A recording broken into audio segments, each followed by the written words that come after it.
Good evening and welcome to the NewsHour. For thousands of people in California, the punishing cleanup from back-to-back blizzards goes on tonight amid mountains of snow. Winter in the California mountains has turned out to be more like a natural disaster, especially east of Los Angeles. William Brangham has our report.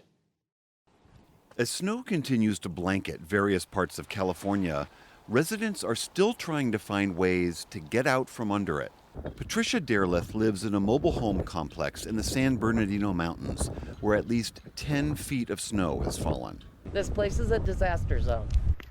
Many people are just emerging for the first time in days, inching their way through dugout paths. Some have to trek long distances just to get necessities like food and medicine. Just hiking back now with the food. I'm actually trying to get to Hilltop. Okay. That's the only place we can get phone service to make a phone call. Crews are working around the clock to rescue those who are still trapped. They're using special equipment to dig routes to safety and deploying as much help as they can. And that preparedness part of it is key for us. It also deals with a lot of specialized equipment and resources based on what we think we're going to see on the forecast. Officials reopened Interstate 80 this morning after shutting it down in several mountain towns over the weekend.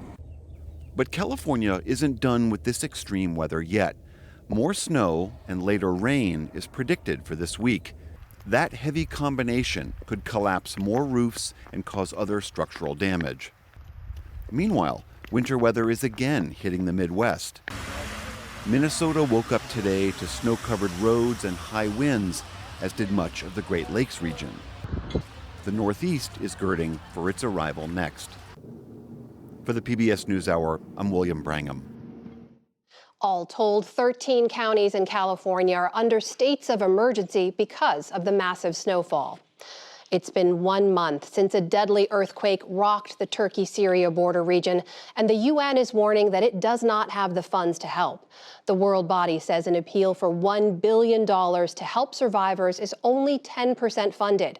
Silence has fallen over destroyed cities like Hatay in southern Turkey.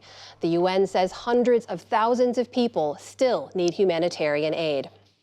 In eastern Ukraine, commanders in the blasted city of Bakhmut are vowing again to hold out.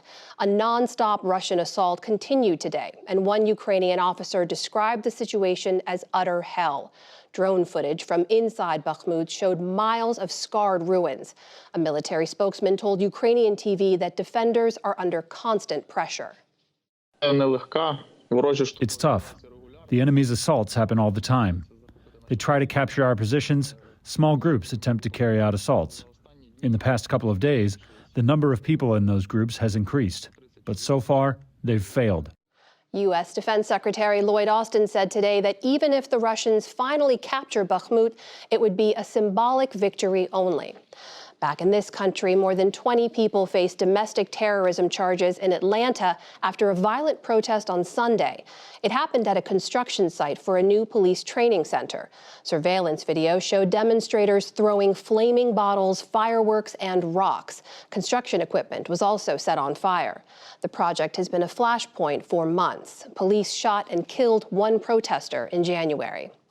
California will stop doing business with Walgreens after the pharmacy chain halted sales of the abortion pill mifepristone in 20 Republican-run states. Democratic Governor Gavin Newsom tweeted today that he is, quote, done with any company that, quote, cowers to the extremists and puts women's lives at risk.